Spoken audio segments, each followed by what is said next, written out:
सद्गुरु की कृपा से ही शिष्य अनंत और अमृत पद ब्रह्म का साक्षात्कार करता है। शिष्य पर वे अनंत उपकार करता है। योग शास्त्र में सद्गुरु का आसन सहस्त्रार को माना गया है। यह वे आसन है जहाँ से अमृत की बूंदें प्रस्रावित होती रहती है। उस अमृत को पीने वाले साधक का शरीर भी दिव्य हो जाता है और आत्मा को भी लोकोत्तर भूमिका की प्राप्ति होती है।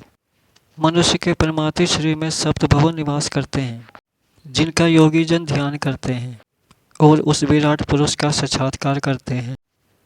मनुष्य के इसी परमार्थिक शरीर में भूलोक, भुवलोक, स्वलोक, महलोक, जनलोक, तपलोक तथा सत्यलोक की भी स्थिति स्वीकार की गई है।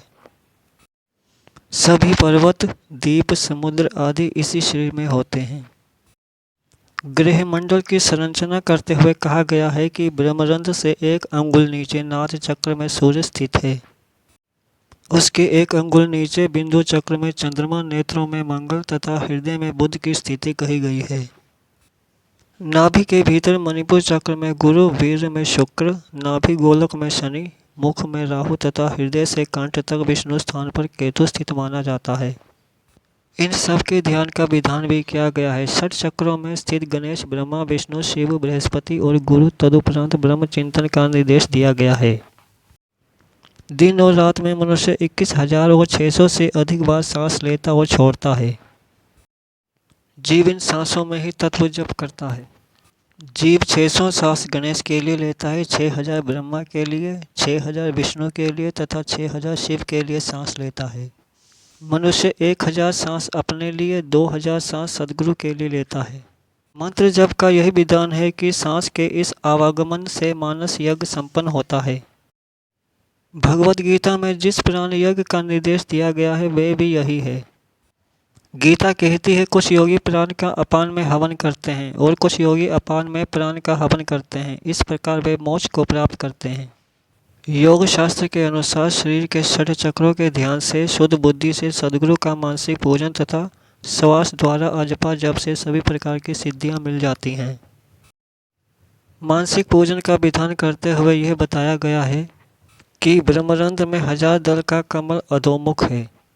उसी में वर एवं अभय देने वाले हंस स्वरूप सद्गुरु का निवास है। मानसिक पूजन में यह ध्यान किया जाता है कि सद्गुरु देवता के चरण कमलों को अमृतमय जल द्वारा परिचालित किया जा रहा है।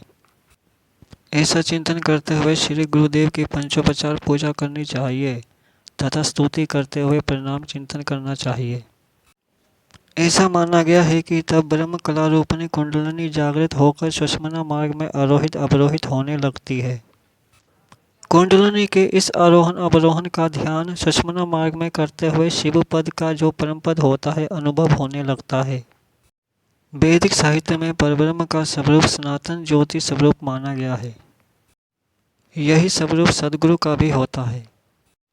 मंत्र दीक्षा प्राप्त करने वाले साधकों का अनुभव है कि मंत्र जब गुरु प्रताप से ही होता है, अपने प्रयत्न से नहीं। अंतर्यज्ञ ही उत्तम यज्ञ माना गया है, किंतु अंतर्यज्ञ हर एक साधक के वश की बात नहीं है। इसलिए सामान्य साधकों के लिए बाह्य यज्ञ का शास्त्रोक्त विधान है। बाह्य यज्ञ से अभिप्राय है कि बाहरी पूजा पाठ से है। अंतर्यज्ञ नहीं कर सकने वाले साधक सद्गुरु की पुष्प धूप दीप से बाहरी पूजा करते हैं। हमारे शास्त्रों में इसे भी मोक्षदायक माना जाता है। यहीं से भक्ति का मार्ग प्रशस्त होता है। आध्यात्मिक सिद्धियों के लिए सद्गुरु की भक्ति अत्यंत सहज उपाय है। आज के लिए इतना ही। जय गुरुदेव।